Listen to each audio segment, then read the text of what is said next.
Hey guys, John from Mac Workshop here. I know you've all been asking about this video for ages, so I've decided to finally do it. This is going to be how to make a frame bag. I'm going to try and break it down as easily as I can. Genuinely have no idea how long the video is going to take. It might be another 45 minutes to an hour, so we'll see. But anyway, this is what you'll need. So you'll need a piece of fabric. This one is 40 centimeters tall by 45 centimeters wide. That will make a frame bag that's 43 centimeters long, taking into account seam allowances. You'll need a long strip of fabric to go around the outside. Like that. This one is 1050 long. That's based on some maths that I know works, based on this template, which you'll probably see at some point later on.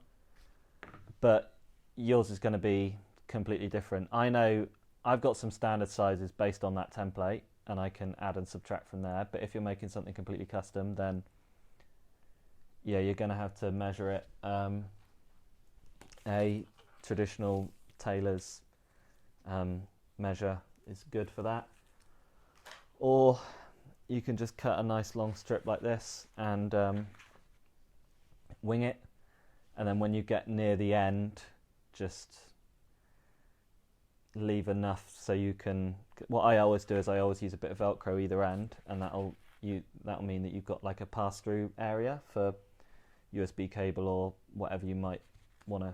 You know, for me it's dynamo, so USB cable can pass through, or if you've got a full frame bag, in the past I've put, you know, drinks bladders in there and stuff. So anyway, what I would do in that case is just before here, which if this is the front of the bag, I would probably end my stitching about here, work out how much extra I needed approximately, and then cut it, and then sew the Velcro on, edge it, then go back, just finish it all off. So there is a science to it. You can get it by measuring, but it's also a bit of trial and error. So unfortunately there's no quick way that I could say, oh yeah, you just need to do this, this and this. You know, I've tried stuff like creating the exact same template in Adobe Illustrator and getting the circumference, or the, I don't even know what the word would be, but yeah, the outside of the shape and what have you. Yeah, it's just, you're gonna mess it up basically, but rather be too long than too short, so just bear that in mind. So anyway, piece of fabric, 40 centimeters is the height that I use. I'll show you why I use that height. 40 centimeters is also the height of the road roll, so I can cut a big long a full width of this off a roll, and with this I can make a frame bag, I can make a road roll, I can make a tool roll by going horizontally instead of vertically. What else could I make? A bar bag, because a bar bag is 38, so I just cut a little bit off the top. So that's why my bags are the size they are, because it allows me to not waste fabric basically, despite having 3 boxes just over there full of offcuts. This is the best way that I don't waste fabric. So fabric, bunch of Velcro. So these will go around the frame. This is just 50mm Velcro. Each of these is 11 centimeters long, which takes into account obviously your seam allowance. I used to make them significantly longer, so I used to make them 60 centimeters long, but I found that customers were just cutting, 2/3 of the Velcro off, so not really much point. This little bit here is going to be for the pass-through port, and you need a zip also that's about the same length as your fabric, maybe a little bit longer. So what I'm going to do now is I am going to try and remember how to mark a frame bag. I don't write much stuff down. This is my saddle bag template. I only just use the end. That's all I need. And this has obviously got a bunch of instructions written on it. The frame bag one doesn't have that, because I don't know why. So you're going to have to bear with me. What I'm going to do is I'm going to basically just tell you each measurement, and then you know, it's probably worth you having a notepad or something so you can jot these down. Unfortunately, I can't think of any other way to do it, really. I do really want a drink, but I don't have one, so if my voice goes, you'll just have to deal with it. Right, so let's start marking the fabric. I'm going to move all of this stuff somewhat out of the shot, but not really out of the shot. Cool. So first measurement is 2 centimeters. This is going to be a so if you know my frame bags, you know that they've almost got like a storm flap type zip. The only one I've got is literally on a bike, so I can't go and grab it. But yeah, I do a storm flap, so you could use less fabric than this in terms of height, but this is just what I use, so this is how I'm going to tell you how to make it. If you don't like it, tough. So mark 2 centimeters on either side. Then we're going to mark, and each time I'm marking from, I don't know, normally I'd just mark from the bottom, so in this case 6 centimeters. Although in a minute I'm going to have to change marking from the bottom to marking from an existing line, so it's going to be a bit confusing. Anyway, so we're going 2, and then that's a 4 centimeter gap, so 6 from the bottom. Let's carry on marking from this line. So going 4 centimeters again. So 2, 4, 4. And you'll see on this one I'm actually paying more attention to the bottom of the ruler, but whatever. Then we'll go 1 centimeter, so 11 from the bottom. 1 centimeter. I hope the audio is alright on this, because I'm recording it with my phone. If not, it'll be rubbish audio that's straight from the camera, but the camera mic is on, so. Right, then 19 centimeters from the bottom, or 8 centimeters from the line that we just made. Something that's really annoying, 19 and 8. So 19 from the bottom, 8 from here. Something that's really annoying is I'd usually have music on, because I hate working in silence, but I can't put music on because then I'll get pulled from YouTube, and also you won't be able to hear me. So just have to deal with it. I'm using a 30 centimeter ruler, so this is where I have to switch over to marking from the previous line. So in this case I'm going 12 from the previous line, which will be 31 centimeters in total. And again 12 and 31. And what this template will do, or this will make a bag that's 10 centimeters tall. So the longest edge is 12. So once you've taken seam allowances and bits and pieces, it'll be 10 centimeters tall, which I find is a good size. If you want to do a bag like Restrap do, I know theirs kind of go down the top tube a bit and then kind of like that shape. That's cool. I just make them like this because I can't copy Nathan at Restrap because that would be rude. And, you know, ease of manufacture and stuff like that, in all honesty. So now we're just going to mark all of these lines straight across.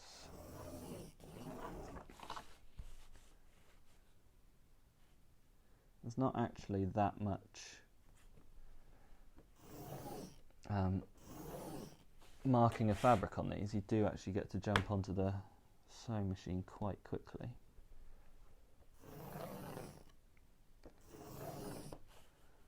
And this one is going to be for a bunch of bags that I'm doing for my friend Tom.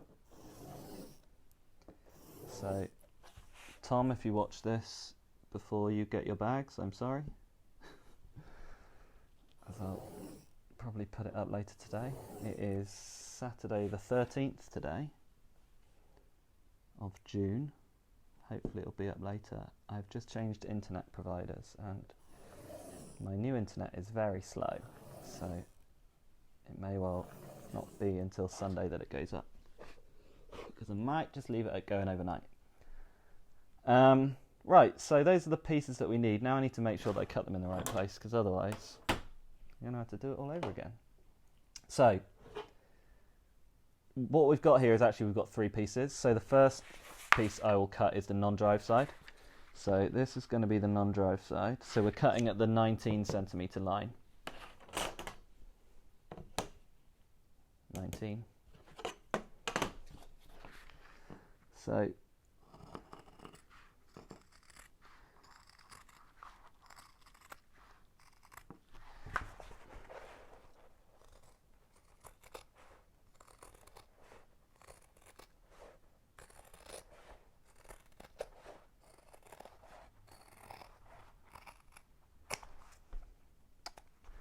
that is our non-drive side piece, and what this bit will be here is this will be a pocket which will fold up like that. So let's just chuck that over here, and then we're going to cut on the 10 centimeter line, so this being the bottom, 10 centimeters.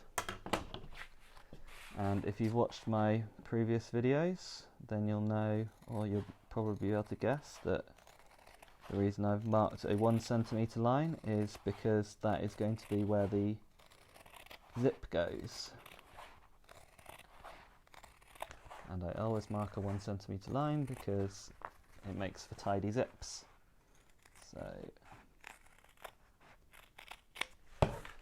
So this is going to be the bottom piece, and this is going to be the top piece that folds over, so you've got a nice storm flap like that. It sits approximately there. So what I'm going to do now is I'm going to mark the places where I would put the Velcro. I'm only going to do the top 3 at the minute because I will need to wait until it's all sewn back together, and then I can do the outline and I'll use the template and all that stuff. So what I do is pretty straightforward. So here we're imagining this is the top, so 2 centimeters, 4 centimeters, 4 centimeters. So basically upside down from where we actually first marked it the first time round. So anyway, 5 centimeters, 10 centimeters, and then again same thing, let's go 10 and then 5. Hopefully you can follow this. You'll probably need to watch it a few times, and as I said, it's probably worth having a notepad because it's quite a lot to take in. So I like to put one in the middle, even though it probably wouldn't actually be necessary on this bag. I'm going to do it anyway, just because that's how I would normally do it. So this is 45 centimeters long, so half of that would be 22.5, so that would give us the midway point. The Velcro is all stuck together, obviously. Velcro is 5 centimeters wide, so if 225 is the midway point, then we add on another 25 mil. So conveniently we're at 25 centimeters now. And then flip it over and measure 25 centimeters from the opposite edge. And if my maths is correct, which sometimes it is, most of the time, then we've got a nice piece of Velcro in the middle. So we're going to have one here, one here, and one here. That is the drive side done. So here, pocket on the bottom because that's going to get folded up like that. So this is the top of the bag. Let's go this way. 25. Obviously I'm actually just going to go 20 from here. 10 and then 5.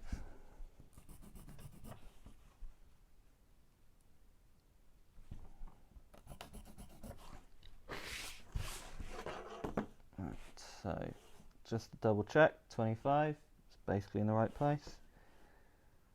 10 and then 5. So that is our non-drive side done. So what I'm going to do now is I'm just going to put a little mark here at the halfway point. This would be on the pocket, 22.5. Because what I like to do is I like to stitch the middle of the pocket to the bag so it doesn't sag and bit. When you've got a long frame bag, the pocket's just going to fall open basically. So I just put a couple of stitches at the top here. Basically it'll be around there. You could go all the way down if you wanted to separate it into two pockets. I just like putting a little bit there just so it keeps the pocket together, and then you can slide a pump in there, or I don't know, flapjack, whatever it might be. So something that I'm probably not going to show you is marking. You should be able to see the lines. I'll just grab this pen. No, there's my good pencil. Let me grab my pencil. So these lines here, here, here and here are for the Velcro to connect to the, here would obviously be the down tube, like this. Let's do it with a ruler. So you've got a piece of Velcro that's going to go around there.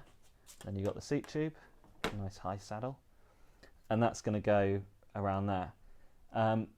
If you're only making a partial frame bag, you know, if you don't want it to fill the whole thing up, then you can potentially leave this piece off here. I like to have, I don't really sell many partial frame bags in all honesty, but realistically you do actually want something to connect this end of the bag to the frame. In the past I've just used like a flap of webbing, so it'll just be a little loop of webbing. Annoyingly, I don't have any short webbing to hand, but you know, I just do a little loop like that basically, and one on the other side, and then you could just run a piece of elastic or shoelace or something like that through it so it attaches to the seat tube, and then you've got tension on the zip, so that means that opening the zip is always fine because I always put the opening here, so when you're riding along you can just reach down and unzip it. But when it comes to shutting the bag, what helps it shut is actually having tension on the zip, pulling it in this direction. So each side is being pulled, and that actually makes the zip easier to open and close. So like I said, when you're opening it, it's not a problem because this end is fixed with this strap here and this strap here. But if you're making a partial frame bag, you might want to think about having some sort of attachment that you can put on this end, so you can run, like I said, a shoelace or an elastic or something like that for it. But anyway, what I will be doing, as I said, is probably not showing you this bit, but I will be marking here, here, here and here, and obviously going all the way around the outside. If you're thinking, why is this piece of cardboard not long enough, I literally just, doesn't matter how long it is, it could be, you know, you could have this whole middle bit could be missing, it could literally be, all I care about is this curve here and this curve here. So it just so happens that this is the piece of fabric or cardboard that I had lying around. I just cut it 12 centimeters and then worked out some angles based on some very old maths. I can't honestly remember it, but I think I basically just measured all my bikes and found like a common medium for this angle here, and this was just based on like a 72-degree seat tube or something like that. Hopefully you'll have seen my last video where I showed you how to make a template, and you'll have made a template. Here's one I made earlier. It's like Blue Peter. This was for a bag that actually goes on the top tube, I think. So this is actually the top, and it basically it looks really stupid like this, but it basically sits so like this bit is flat, and because it's a mountain bike and it's got quite an aggressively dropped down top tube for standover clearance, the idea was that I wanted it to sit like it was a horizontal line, but actually it's not, and this one sat against the seat tube here. So seat tube here, top tube here, and then the top tube obviously carried on. So that was just something that I was doing. And then you may well have seen the photos of my mountain bike on my Instagram. This was the frame bag template that I used for that. So again, I just put a nice big V where I'm going to put Velcro.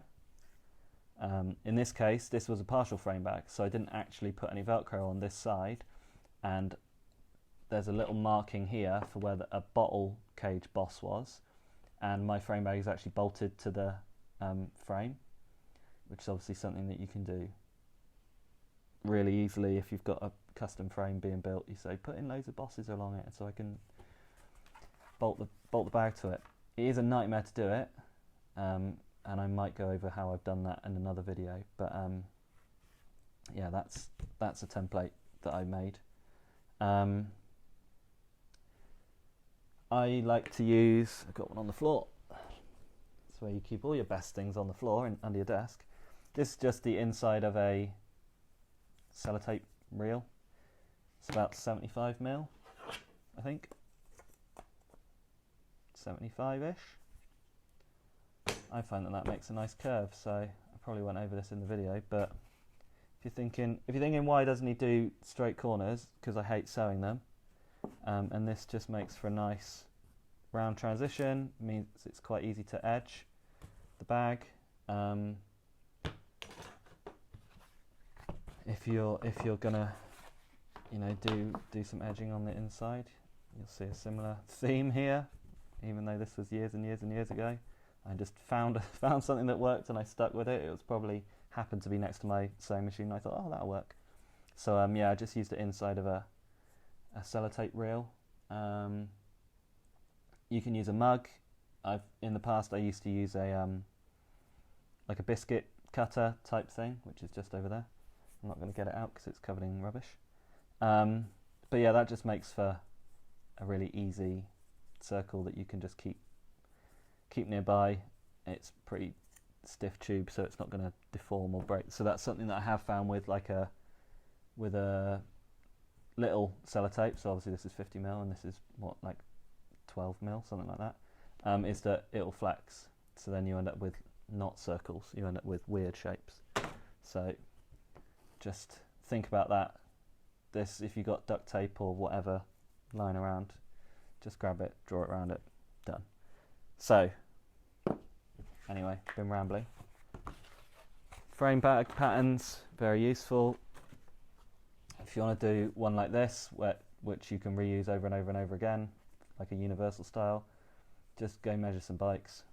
Hopefully you've got a bunch of bikes in your garage or your flat or wherever they might be. Just measure them all, see what angles work out, and just, you know, meet them in the middle. Yeah, so I'm going to jump onto the sewing machine now. So like I said, you've got drive side top, drive side bottom, non-drive side. We're going to stick a zip in here. We're going to stick some Velcro on these bits. And we're going to stick some Velcro on here as well. And then once we've done all that, it'll be ready to put it all together. So let's go move the camera, set it up in front of the sewing machine, and crack on. Right, so I'm in front of the machine now. First thing I'm going to do is do the bottom of the zip. So I made sure that the zip was facing the right direction before I started.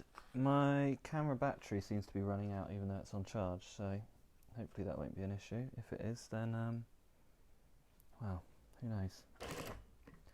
So I'm just going to get the zip started.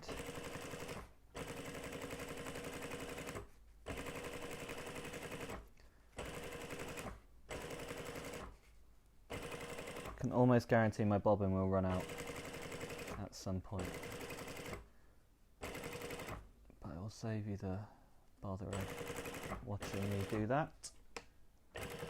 Now, something that did just happen, which happens with Cordura, is that it stretched ever so slightly while I was sewing it. Now, that wouldn't happen if I had a walking foot machine, but I don't have a walking foot machine, so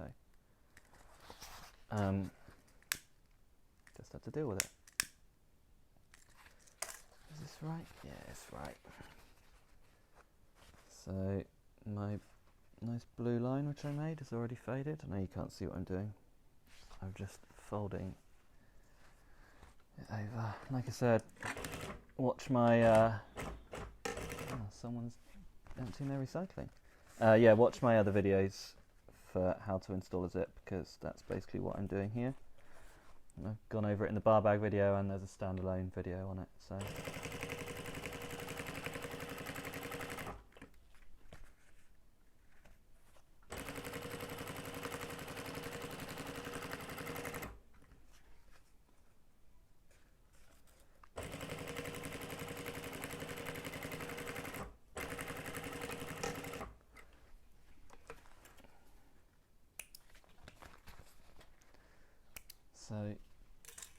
just as I go,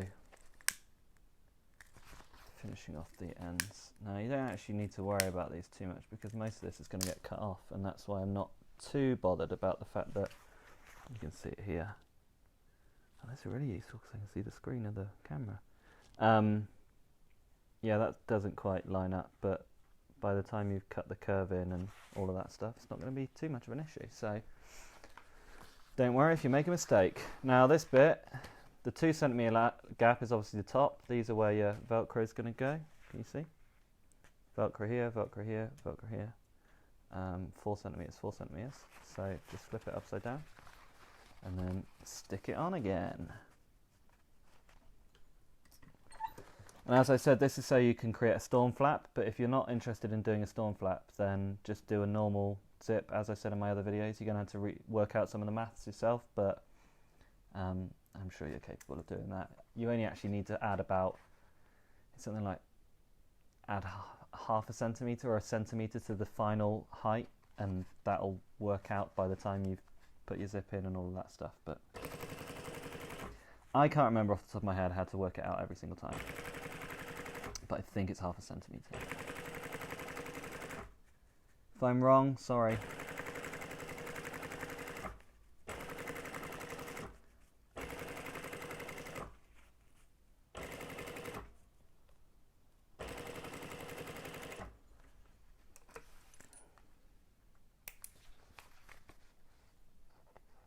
I didn't back stitch these because I don't really feel it's necessary when I'm about to stitch over them again. So sorry if you can't see what I'm doing. The sewing machine table ends basically just out of shot, so otherwise you'd just be watching my legs. It's really hard to actually get a good angle, but hopefully in the future I'll have worked something out which will work a bit better. So what I'm doing now, hopefully you can see there, is I'm going to fold this on this 4 centimetre line. So we've got a 2 centimetre line there, and then we've got this line here. So I'm going to fold on that, and then I'm going to stitch all the way along it, not hitting the piece of fabric below, obviously. So you see, piece of fabric is double backed here. Should be nice and obvious as the piece comes into shot. Sorry that if you can't see very well. Ideally I'd be using my SLR, but the stand I've got doesn't actually hold it, so GoPro it is. So I'm just going to buzz all the way along this, making sure as I go that it's still folded over correctly.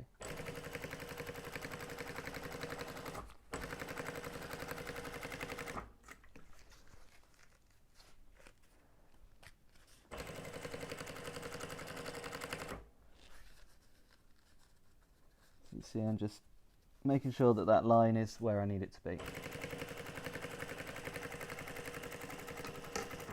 Now, this is where you can make all sorts of mistakes, because right now is when we need to put the zip slider on, and if you do these next steps before you put the zip slider on, then you won't be able to get it on, and then you'll have a very nice looking zip that you can't actually use. So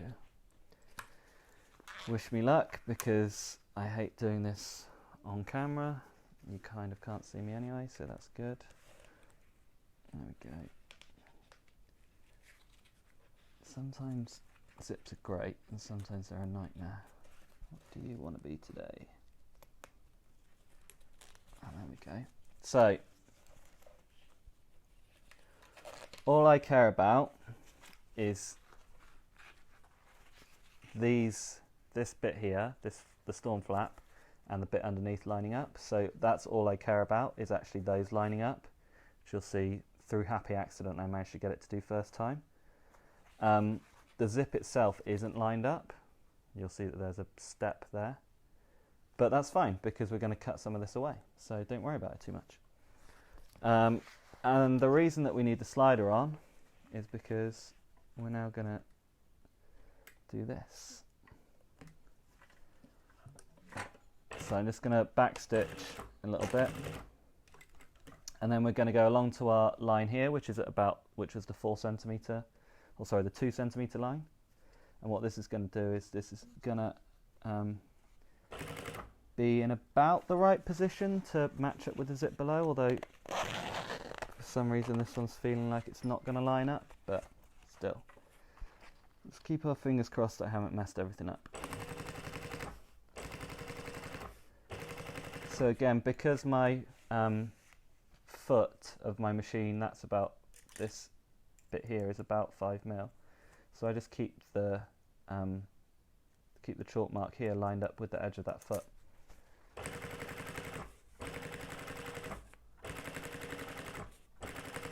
And so what you will need to do is, when you get to about here, you want to, I've got a knee lift so I can lift the sewing machine foot just by doing this, but you'll want to lift the foot and then open the zip up, put the foot back down, and then just finish it off.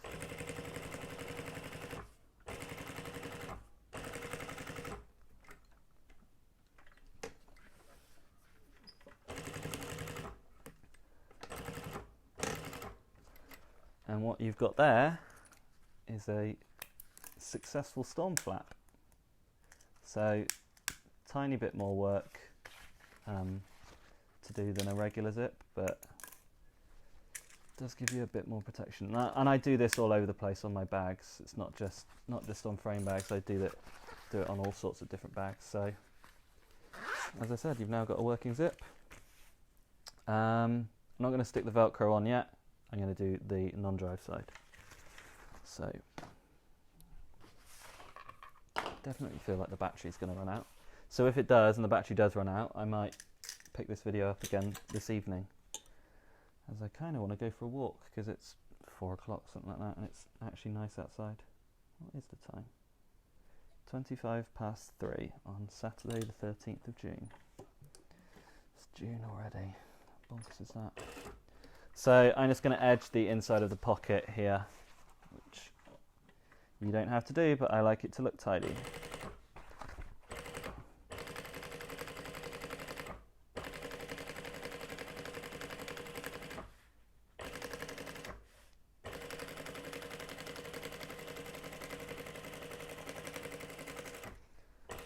So what I'm doing with a couple of people have emailed me and asked about this attachment.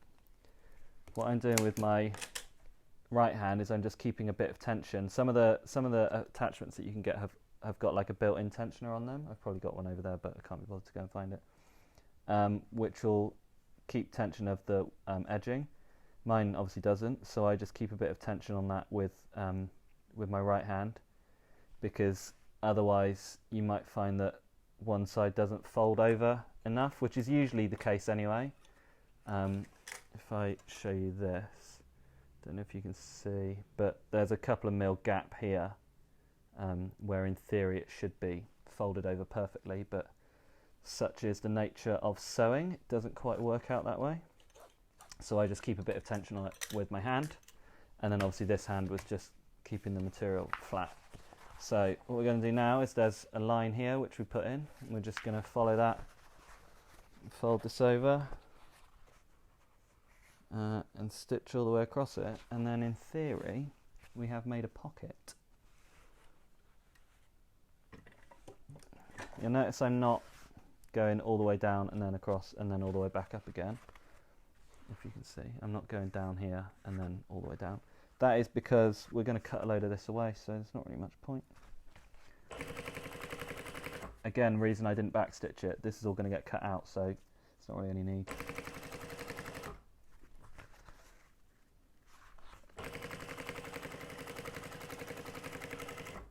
Also, if you have any comments or criticism or suggestions on what you want me to do next, then please leave them in the comments because I haven't got a clue what to do next.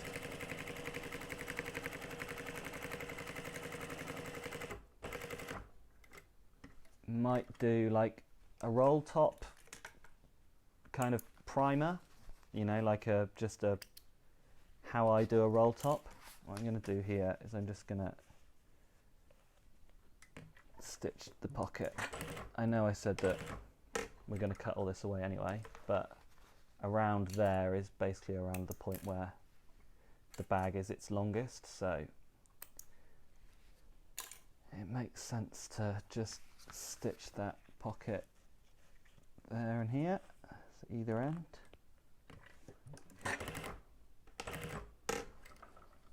And then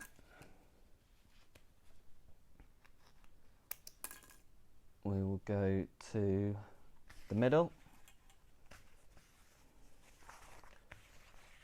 Remember I said I like to mark just put my pockets in the middle, so just a quick, it'll be two or three stitches, so. And that is it. And so instead of that pocket flapping around all over the place, it's just nice and secured in the middle there. And it doesn't look too bad on the other side either. I mean, obviously I'm going to cut these bits away, so you've just got just a little couple of stitches just to keep your pocket shut.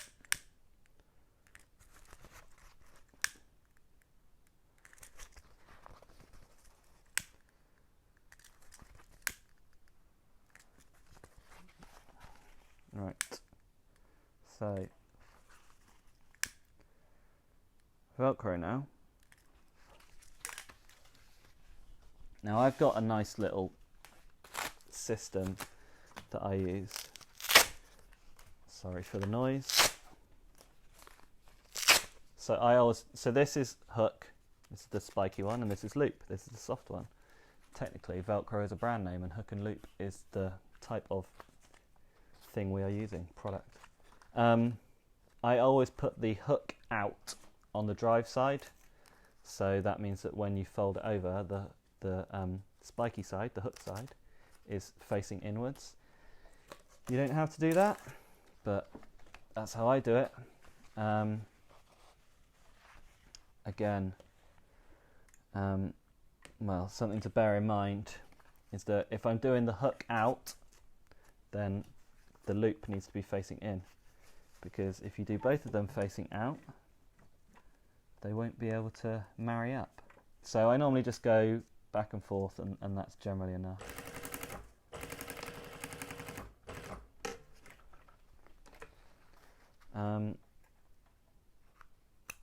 I could probably shut the camera off now. You don't really need to watch me do this for all of them, so maybe I'll do these three, and then I'll show you what I do on the what I would call the spine of the bag. So the middle bit, basically, the bit that goes in the middle of the bag against the frame. So I'll finish these off in a second. But so I'm just going to show you what I do with that. I'll grab it now. And then when the camera comes on again, I'll hopefully have all of these cut out and Velcroed up and ready to stick the spine on. So here's the spine. I marked a line on the inside here, 3 centimeters from the end, and a line on the outside here, 3 centimeters from the end. Doesn't matter which one goes on which, hook or loop, so don't worry about it too much. So all I'm doing here is I'm just lining the edge of the Velcro up here with the line, and then just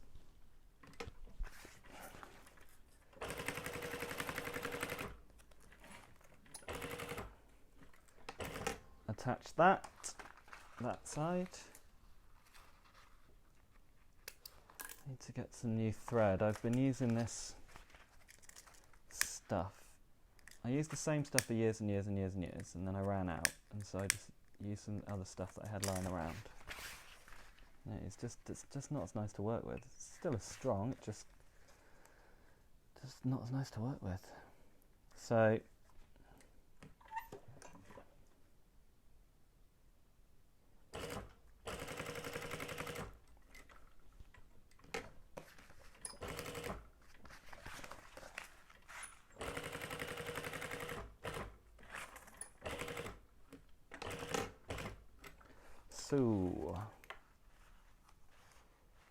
what I'm going to do now, after finishing off these edges, or these threads,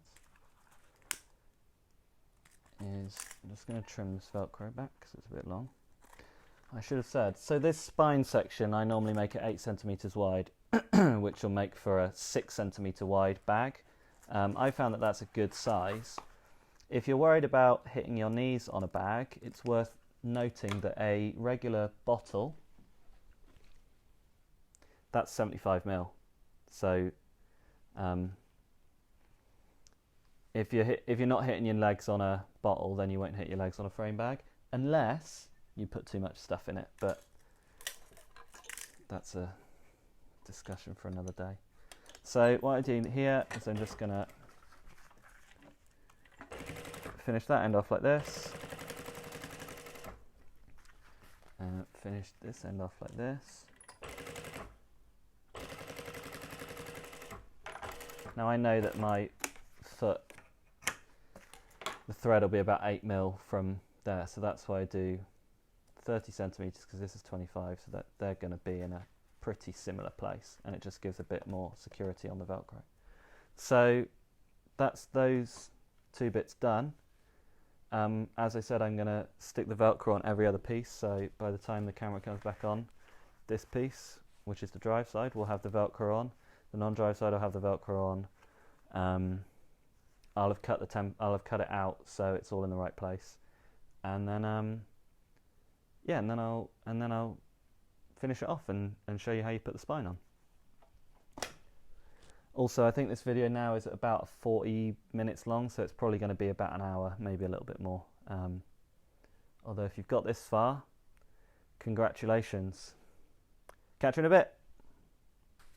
Okay, so I'm back again. I've charged my camera a little bit, and I've taken all the files off the SD card because it was nearly full. What I'm going to do now is hopefully not run out of thread in my bobbin, even though I haven't had to fill it up again yet. So what I'm going to do is I'm going to sew the spine of the bag to the bag itself. So I always start on the non-drive side, and I always start with obviously the inside facing the inside.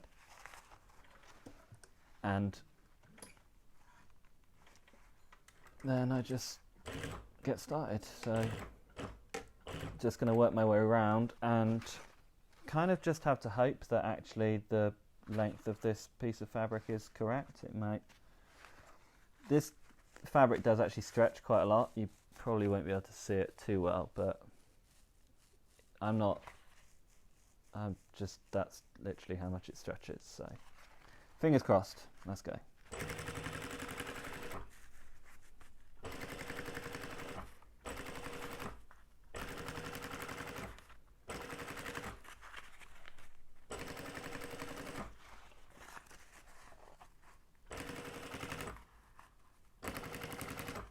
So I'm getting to a corner, so something you can do is you can shorten your stitch length to make the corner a bit easier.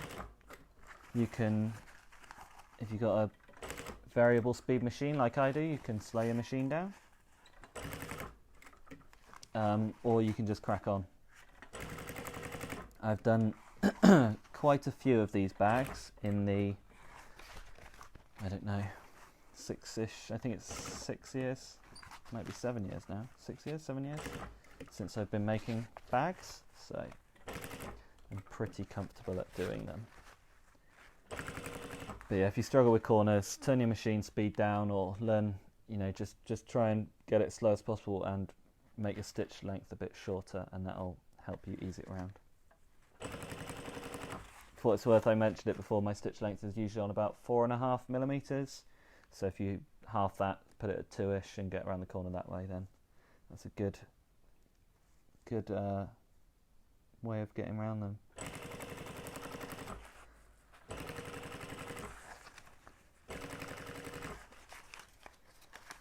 Sorry, my brain isn't really working today. Didn't get much sleep last night. I think that a bit of lockdown insomnia, or rather lockdown waking up at 5 o'clock every morning, which I used to do out of choice to go to the gym, and now I don't, and so I don't want to be awake at 5 a.m. I want to be awake when my alarm went off, which was 8:45, believe it or not. But no, awake super early, so a little bit tired. Right, as I thought would happen, the fabric is stretched. So what I'm going to do there is I'm just going to line it up, and then this is just genuinely what happens. I'm not rubbish at making bags, I promise. Just fabric stretches and it becomes a bit of a nightmare. What you can do is you can actually stretch the main body of the fabric, the main body of the bag, while you're sewing the spine on. But you can normally just, what I'm going to do is I'm just going to try and just bunch it up a little bit. I know this makes me look, like I said, like I'm crap at making bags, but it's just the nature of my machine. Not, if I had the money, I'd have a walking foot machine, but I've got other things to spend my money on right now, which are more important. So hopefully one day I will have a walking foot, and that kind of stuff will be a bit less less stressful. Won't happen as much, hopefully. As I said earlier, it's just a nightmare sizing the spine for the bag. So you take an educated guess and estimate it, and it's wrong. So just backstitch all of that, and then that bit is done. So just gonna tidy this up.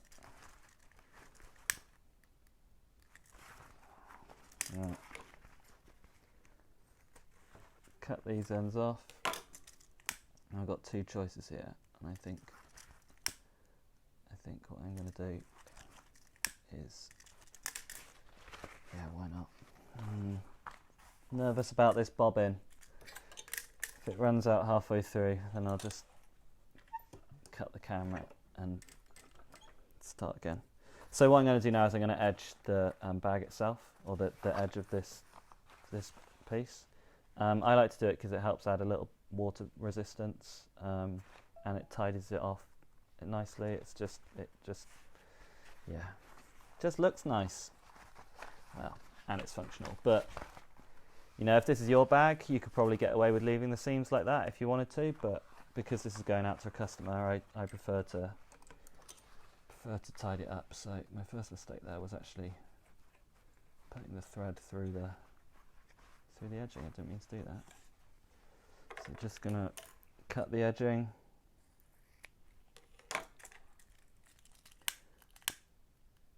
Just a bit of heat to seal it off.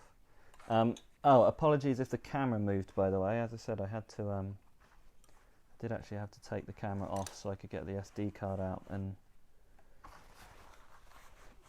grab the files off it. So if the camera moves slightly, or if the camera is moving as I'm sewing, because then my apologies. But hopefully you can still see what I'm doing. And if not, tell me how rubbish this video is, and I'll try and make another one. So what I'm going to do now, in order to get the edging as close to the edge of the bag itself, is I'm going to fold it back. So I like to do it in little sections. So I'll do that, and then do another 10 centimeters or what have you. And as I said, keeping tension on the edging, and I put more tension on the top because I don't know why, it's just how I do it. So it's actually quite difficult to commentate and make at the same time. So if I do go quiet, you know why. Again, I just whip round that corner pretty easily. If this is you and you're using your edging foot and you haven't got a clue how to go around the corner, slow it right down, lower the stitch length, and just hope for the best. The advantage, I shouldn't really say this, but I like to be honest, the advantage is that no one sees this because it's on the inside, so if it does look rubbish, don't worry about it too much. So something you also have to bear in mind is that this Velcro might get trapped under the bit that you're sewing, so you just have to be mindful of making sure that the end of the Velcro here, it's more of an issue when you've got the when you've actually got the bag kind of completed, and you're just doing the last, you know, you're attaching the drive side. Just be mindful of where the Velcro is, but I'll show you some tips and tricks to how to mitigate that as much as possible.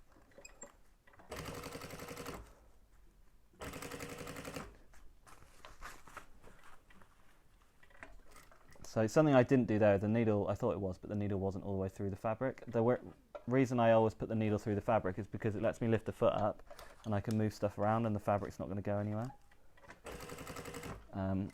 So that's why you'll see me manually moving the needle forward with the hand wheel, just so if I do need to manipulate things and move them around, then they're there. It's just a habit that I've picked up. I guess it's kind of good practice. It's not bad practice.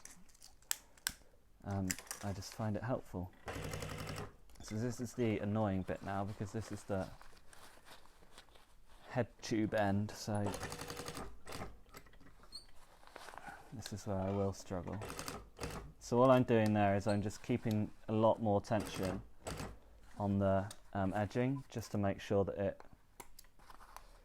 actually gets around the corner, and then just cutting the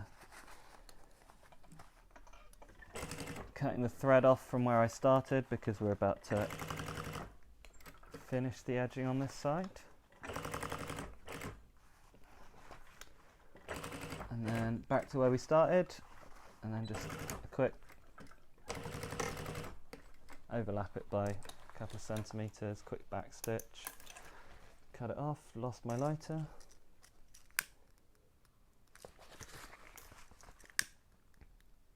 So you can't see, but I'm just sealing the edge of the, sealing the thread, and then cut the edging off, and then I'll just seal that up as well. This edging that I use from Atwalls, which I linked to in my first ever video, melts really nicely. So, and there's just a little bit there from where it overlaps. Just make sure that's sealed off nicely as well, and then that's one side done. You know, like you look at that. I don't know how long that took. 10 minutes, something like that. You think, cool. Hopefully, only another 10 or so minutes to go. So, just going to prep that because we're about to do the same thing. Right, so this is one of my tricks which I've had to force myself to do. So hopefully you can see this. I can see the camera, so you should be able to. What I'm going to do now is I'm going to get my marker, I'm going to fold the Velcro back, and I'm going to mark where it reaches, or where it goes on the other side of the spine. So I'll try and get this one in the shot. I'm sorry that's a bit rubbish. So you see here, I've just using the edge of the Velcro here as a marker, and then I'm just going to draw a line there. Not so important with this one, and you'll see why. So, and you just want to try and get that. That's the reason I edge it, because that side, this side is now technically finished. So you edge it, it's as close to finished as possible. And then, right, so now what I will do is I will match up all the Velcro. So So this was a bit of a nightmare. So what I'm going to do is I'm going to leave a couple of centimetres at this edge here, because that'll give me room to stitch. But I just do that all the way around the bag, and you'll see why shortly. Something you can do, so you can attach the Velcro directly to the spine of the bag. However, because I always struggle to get the spine the right size, I never really know where it's going to go. So, drive side, what I'm going to do now is I've got spine facing up, I've got the drive side basically inside out.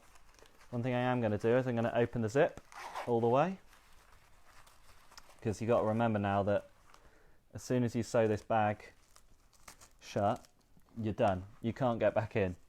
So make sure your zip is open. So we had these two marks, you can't really see them, here and here. Had these two marks from where the Velcro meets on the other side. So all I do is I line that up, stick my needle through, and just do a quick stitch all the way down it. So that's that done. Let's do this one. Now what this does is, as I said, because the fabric stretches, you may find yourself sticking a spine on, and one side it looks great and the other side it looks wonky. You know, the spine almost gets twisted as you're sewing it.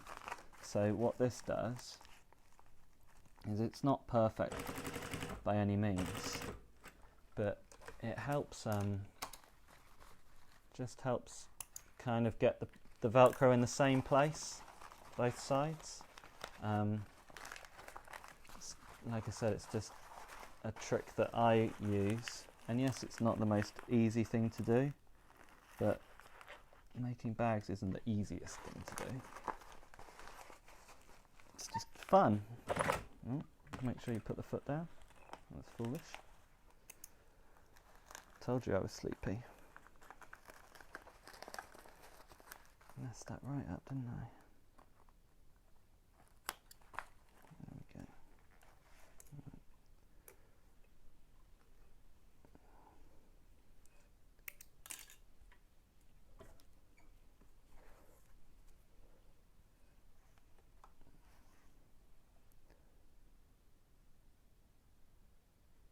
There we go. Amateur hour. It's because it's 4:30, it's nap time. I haven't had my daily nap. So, let's try this one again.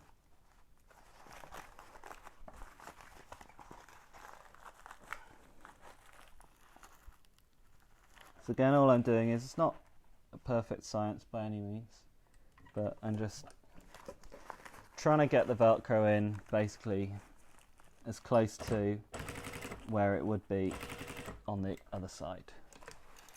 And now what I'm going to do for this one, this basically putting the drive side in becomes like a multiple step process. So what I'm going to do on this one is, I'm actually going to do it the other way around. So I'm going to line the Velcro and the line up before I do it. So that's about in the right place. And like I said, it doesn't need to be 100% perfect. I will double check it. So got a line there, Velcro here, boom, that's through, and as soon as the needle's through, you're laughing. Right, so I will back stitch this one, because what I'm going to do now, and hopefully I don't mess it up on camera, because if I do it's going to be awfully embarrassing.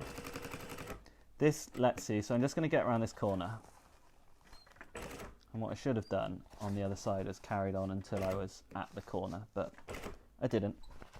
What this now allows me to do is, it allows me to manipulate the fabric, so I can, where the spine was slightly too long, or, you know, like I said, that it stretches as you're sewing it. So what I've done here is where I'm connected all the Velcros, that means that I can now sew this little section, and this, you know, this corner here will be sewn, and it lets you manipulate the fabric bit by bit to ensure that the spine fits basically. So I'm almost, probably can't see because my hands are off camera, but I'm pushing the spine with my left hand to try and almost shorten it a little bit, and then I'm pulling the body of the bag itself with my right hand to lengthen it a bit. And then I've just seen here that I'm probably actually in a pretty good spot for them to line up. So it's hard to tell because obviously there is a corner, but if I just pull this just a little bit more, then this should all line up. And it's not a perfect art, you know, you end up with little bits like this where you're doing a corner and it's just a bit fiddly, and you get your... I don't have very good fingernails because I bite them, so I've learnt to use tools in place of fingernails. So yeah, I'm going to carry on up. So I'm just going to carry on round now, despite back stitching there. Change your mind. So again, this is a good example of a corner which will be a nightmare, and you just have to kind of work it and get as close to it as you can. You know, none of my bags are perfect, and I never claim them to be because of the nature of, you know, what I'm doing. I'm working with fabrics. I'm not working with absolutes. You know, if I was a carpenter and I was messing stuff up, it'd be different. But fabric stretches, so it's not as straightforward as, not that carpentry is easy, but you know, it's not that straightforward. So here, you probably won't be able to see it, but there might be a little bit of difference in between these. So all I do now is, because this bit here is stitched, I just give it a pull,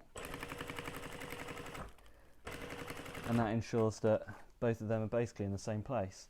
Now, what I am going to do now is get this in about the right spot. So how I like to do it is I like to line up the opening with the Velcro. So that's about there. I'm just keeping an eye on that and making sure it's about lined up. And then again, a little bit of tension on whichever side needs it. In this case, they're actually lining up pretty well. But normally, with a non-walking foot, you just need to put a bit of tension on the bottom. And then, just going to backstitch this. And then, finish this corner off, which will be a nightmare. I would normally probably do it slightly differently than how I've done it right now, but hey, why not show your 70 subscribers how to do it differently than the way you've always done it. Normally I would probably have stopped here, and I would have come back to this corner here, which is probably just out of shot, and I would have done it that way, but it doesn't really matter. And because of the nature of corners, that they kind of get scrunched up anyway, you can almost allow yourself to bunch it up a little bit, because when you edge it, your sins almost get hidden in a sense. And I know you're probably watching this and going, I can't believe I spent however much you paid, 75 quid for this bag or whatever it might be, and he doesn't even know how to make them properly. But I do know how to make them. They're just bloody difficult. So what I've just done is I've, you know, basically the small issue that I had when I was doing the non-drive side of the spine kind of not being perfect, I've basically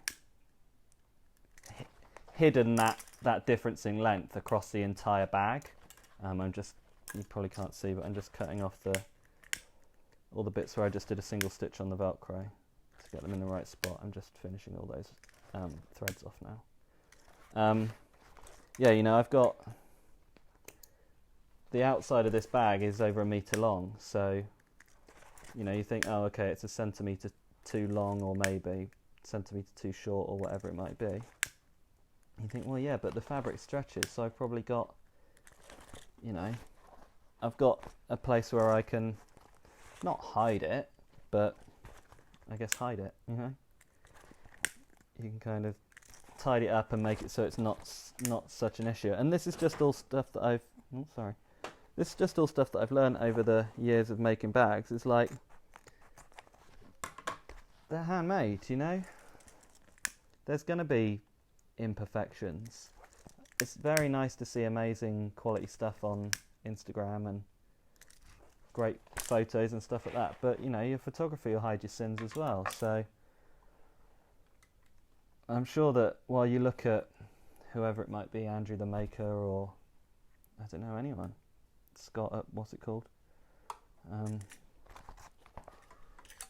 yeah, you think, oh wow, that looks amazing, but I can almost guarantee that there's a mistake in there somewhere. It's never going to be perfect.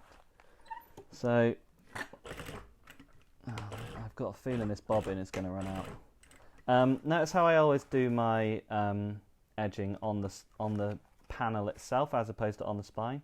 That's just, I've just found that to be easier. It makes it just slightly easier to get around the curves. Now if you've got like a cylinder machine or whatever it might be, you could probably do it the other way around, and you essentially end up having the bag would almost be vertical in this case. Obviously I can't do it because I've got a support arm right here for the camera, but you almost just end up having the bag kind of spin itself around vertically, rather than, you know, I'm obviously manipulating the bag around with a cylinder arm. You do it the other way, so actually the bag itself spins around. But I had a cylinder arm, didn't like it, so got rid. Now we've got, I'm just got to finish this edging off and just trying to ensure that the edging is as close to the edge of the bag as possible. Otherwise you potentially end up with your stitching being visible when you flip it the right way out, and we don't want that. So,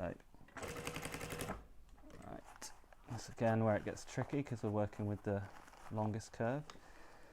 So something you want to do here, and something actually I didn't actually tell you but I had done, is when I stitched the Velcro on, I reinforced this stitching here where the zip is. So it's got like it's got an end stop that's is just, you know, stitching. But that also helps the flap sit in the right place when you turn it back around the other way. So here I just had to be really mindful to actually push this zip together. So, you know, I'll manipulate it so the zip is basically where it's going to sit when it's closed, and then that should mean when we flip it the right way out, it doesn't look too wonky. It's tricky. Maybe my bags are worth the money that I ask for them. I like to think they are. And my customers, I mean, I think when you watch this video and you think, okay, it's going to be over an hour long, we're at 26 and a bit minutes on this section alone, and you think how long I've been making bags for, and you're probably watching this and going, oh, he makes that look easy. And it's not rocket science, but it's not, you know, I'm trying to think of something easy. It's like learning to walk. Just practice, practice, practice.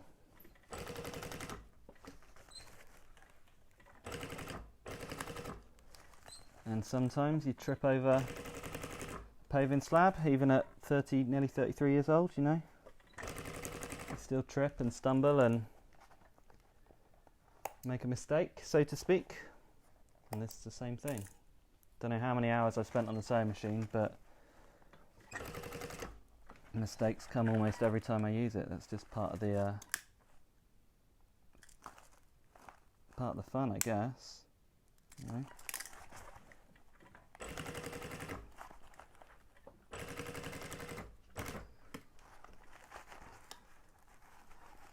So this end of the zip, obviously slightly less critical because it's actually zipped together. And what I will do is I'll just pull that slider open a bit, close it a bit, there we go.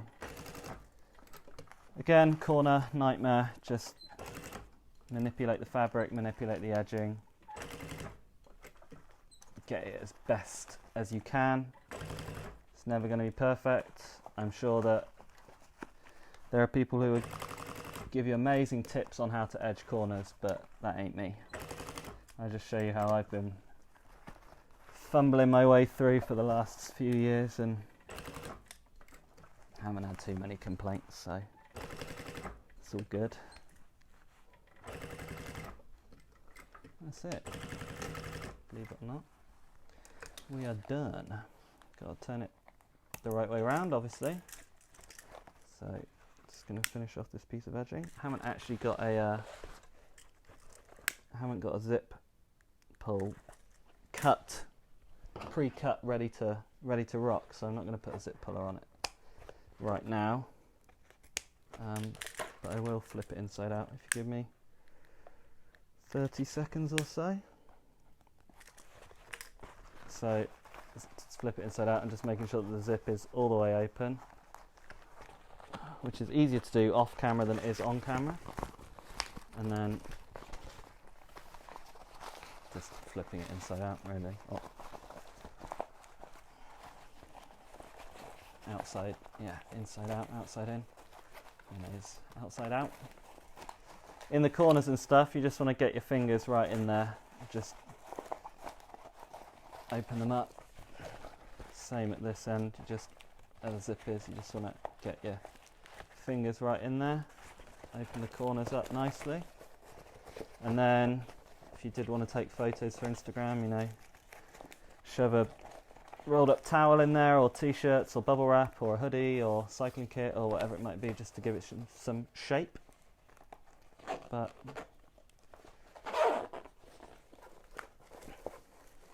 that's it. That is a finished frame bag with a storm flap and an internal pocket. Internal pocket here for your bits and pieces. A pass-through port for your what have you, right here, which is made with super strong Velcro, so there we go, just about getting my fingers through there. So yeah, frame bag, complete. Like I said, any comments, criticism, ideas for next videos, let me know. I would love to do a saddlebag, but the reality of it is they take about 3 hours. And if I were to try and commentate on how to make a saddlebag, I think I'd probably go insane, because there are a lot of places where you can potentially make mistakes. And if I haven't actually made that many. I've probably made 20, 25, 30 maybe saddlebags in my time. So I'd probably actually have quite a hard time making one, getting it good enough for me to feel comfortable that it's on camera. And like I said, it also just takes so long that you almost wouldn't want to watch it, or I'd have to rethink about how I actually film it to make it a watchable video. So everyone who's saying, oh, make a saddlebag, I would love to, but it's just going to be too much time, basically. But like I said, I'm happy to do a piece on how I do a roll top. I know people have said, I'll make a rack bag. I can, with what I've taught so far, I think you should, if your brain works like mine, you should in theory be able to work out how to make a rack bag, because it's 5 panels. You know, you've got front, back, 2 sides and a bottom. It's got a zip pocket on the front. I've just shown you how to make a zip pocket with a storm flap. It's got nothing on the back. It's got a webbing ladder on the bottom to attach it to your rack, and then it's got a roll top. So if I do a piece on a roll top, you've basically got everything you need to actually be able to make it, in theory, apart from a straight up tutorial, this is how I do it. But I don't know if that would actually be any benefit to anyone, because like I said, with the skills that I think that I've taught so far, I would have thought that actually you'd be good to do that without me holding your hands to get through it. But if you did want to see that, then let me know.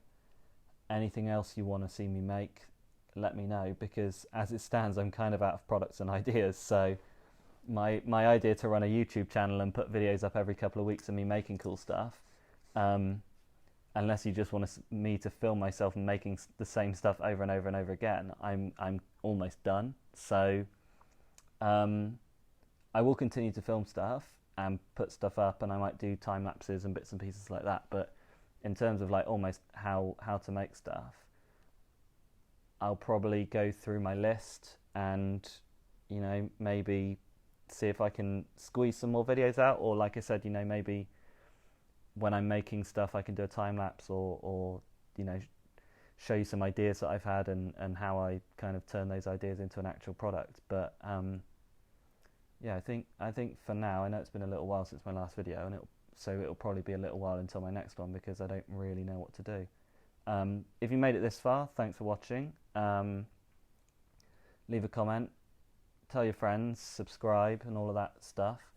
I may well be opening my shop up again soon. I'm thinking of doing like either a shop open for 1 week, and then you have a period of time in which you can order, and then I then close the shop until all those orders are done and I open it again. Or I might do, you know, I've made 10 bar bags, so I've got a, you know, bar bag quantity 10. When they're gone, they're gone. I'll make another 10 and do it that way. I haven't decided yet, but that's a bit tricky just purely because of the amount of products I have and how I would manage that. So I may be leaning towards, you know, shop open for a week, or you know, maybe first week of every month, for example, the shop gets opened, and then I can spend the next 3 weeks making the products or something like that. I don't know. Again, if you've got comments and suggestions on how I could do that, then let me know, because I'm still keen to make bags and I'm still keen to get product out to people. I just had to put pause on doing it well, not full time, but you know, doing it with, just because I was just so stressed and I just didn't have any free time, and I couldn't have even entertained the idea of doing something like this because I've just got so much. I would have 30 orders to get through, and to spend 2 hours filming and editing and uploading and all of that stuff. Well, that's time that I could have spent making bags for customers. Admittedly, this is for a customer, but you know, it's like I could have banged out half of, you know, the other half of his order in the time it's going to take me to finish doing this video. So yeah, I'm trying to work that out. Like I said, either store open for a period of time and then you place an order and then wait until it's done, or stock. Who knows? But that's going to be the plan for now. 2021, I've got some plans which will be hopefully announced once I've got a better idea of what's going on with the coronavirus and all of that stuff. Roughly, again, if you've made it this far, amazing. My plan is I want to go and do some travelling. So my plan is to sell my flat and as many of my possessions as possible, put the sewing machine in a van along with my bikes and other bits and pieces, and do some travelling. So where I used to do the classes where I teach people to sew, I almost want to do the same thing, but instead of you coming to me, I'll come to you. So, you know, if you know a place where I can park up for, you know, a couple of days, and you say, oh, I want to make a frame bag or whatever, and I say, okay, cool, like, let's go, let's like, you know, obviously I'm gonna have to work out a pricing structure for it, but I was thinking maybe like about 200 quid a weekend or something like that. So you pay me 200 quid and I take you from no sewing ability whatsoever to basically, you know, zip through as many of these tutorials essentially as I can and teach you how to sew. And by the end of the weekend, you know, you leave my van, which will probably be parked outside your house or in a car park somewhere or what have you. But you leave not only with a handful of products, you know, you've got your frame bag, but you've also got a jersey pouch and a tool roll and a bar bag or whatever it might be. But you've also got the knowledge to then do those yourself. So you know, you paid, like I said, 200 quid, 250 quid, something like that. So it's got to be priced so that my time is worth it, essentially. But also, you know, you're going to walk out of the door with what would essentially be 100+ quid's worth of products if you were to buy them from me retail, but actually you'll have made them yourself. So that's my plan for 21. Like I said, I need to see what happens with COVID, and I want to kind of head off about this time next year, so mid-May, early June, and do some traveling. Obviously, that's my actual plan, is to do traveling, but also, go see some places, and then hopefully drop in on some folk on the way through and teach them to sew. So yeah, UK first for 6 months, and then hopefully into Europe.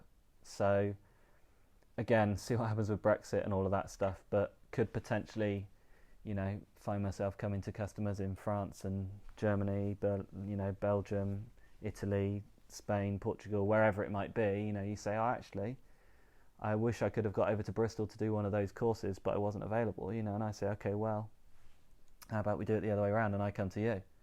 And so again, same thing, but instead of being in the UK, we're in somewhere in Europe. So that's my plan. We'll see. If you like the idea of that, then let me know. I just want to help people, and I want to, become self-sufficient and not have to rely on a traditional full-time job, so to speak, but more of a, my own boss type role. So that's the general plan. Very up in the air, so me telling you it, it's not a definite it's going to happen, because there's a lot of logistical stuff to get out of the way first, but that's my goal. So thanks for watching / listening. I'm just ranting, but take care.